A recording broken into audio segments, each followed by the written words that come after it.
Добро пожаловать в гости на канал. С вами Валентина. Хочу предложить вам рецептик торта медового с какао. Получается нежный, вкусный. Сегодня день рождения у моего взрослого сына, 29 лет, и мы решили в домашней обстановке отметить этот праздник. Полный рецепт будет в описании под видео. Загляните, посмотрите. Мне не пришлось долгое время ждать, чтобы он пропитался кремом. Он готов уже через 20 минут. Сразу приготовила 2 противня. Перестелила пергаментной бумагой, можно использовать силиконовый коврик. Решила добавить грецкие орехи. Горсть. Я их помыла и нарубила. Если вы не едите грецкие орехи чисто из-за зубов, то они потом после выпечки становятся мягкие.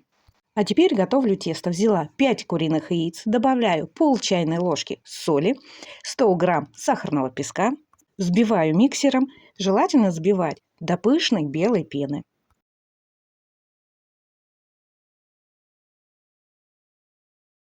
В сковороду или в какую-нибудь емкость выкладываю 1 пачку сливочного масла, это 180 грамм, добавляю 3 столовых ложки меда.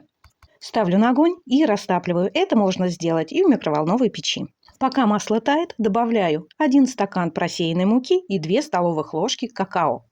Этот торт можно приготовить и без какао, но с какао он получается шоколадный, коричневый и вкусный. Перемешиваю миксером все до однородной массы, тесто практически готово. На самом деле такой тортик времени много не занимает и готовится быстро и очень даже просто. В тесто выкладываю орехи и еще раз хорошо перемешаю. Сливочное масло и мед уже растаяли, приобрели однородную массу. Если вы хотите сделать карамельный цвет, подержите немного меда без сливочного масла. В сливочное масло с медом добавляю 1 чайную ложку пищевой соды. Можно добавить даже 2 чайных ложки пищевой соды. Он будет больше в объеме, но потом будет привкус соды. Сода вступает в реакцию и начинает хорошо пениться. Увеличивается в объеме. Эту массу, прям горячую, добавляем в тесто. Еще раз перемешиваем, наше тесто уже готово. Если вы на мой канал попали впервые, загляните в плейлисты, вы для себя найдете много интересного. Горячие блюда, выпечка, холодные закуски, плейлист «Красота и здоровье». А если понравился канал, то, конечно, подписывайтесь и чаще заходите в гости. Полученное количество теста делю на 2 противня. Хорошо размазываю, получается тонюсенький слой, но в процессе выпечки он слегка поднимется. Распределяя тесто ложкой или лопаткой, смотрите, чтобы не было пустот. Не пугайтесь, что слишком тонкий слой, он увеличится в размере. Такой торт печь можно в любой форме, но тогда придется разрезать на тонкие пласты. И время выпечки увеличится до 40 минут. Сразу 2 противня ставлю в разогретую духовку. Температура 170-180 градусов, но от 10 до 15 минут. Выпекаются они очень быстро. Смотрите по особенности своей духовки. В качестве крема буду использовать обыкновенную сметану. У меня килограмм. Это самый простой крем, без возни. Добавляю в килограмм сметаны 100 грамм сахара. Хорошо перемешиваю. Даю сметане немного постоять, чтобы сахар разошелся. И еще раз перемешиваю. Крем уже готов.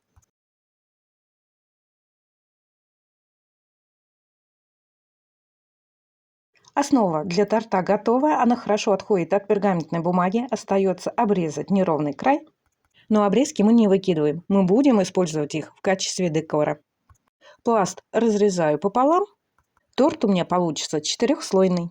Из этих пластов можно сделать просто пирожные любой формы. Прямоугольные, квадратные или круглые. На моем канале в плейлисте «Выпечка» вы найдете много интересного. Тортики, пирожки, булочки, плюшки, ватрушки. Если вы любите печь, вы для себя что-то найдете интересное. А если вы любите шить, заходите на канал Валентина Никита. Это творческий канал, ссылка будет в описании под видео. Взяла большую тарелку, чтобы пласты не двигались. На дно можно капнуть немного крема, положить пласт и друг за другом чередовать. Пласт, потом крем, пласт, крем, пласт, крем. Крема кладите больше, распределяя по всей поверхности. Крем можно сделать творожный, из сливок, масляный, заварной. Вы на кухне хозяйка и делаете то, что считаете нужным, что любят ваши домашние.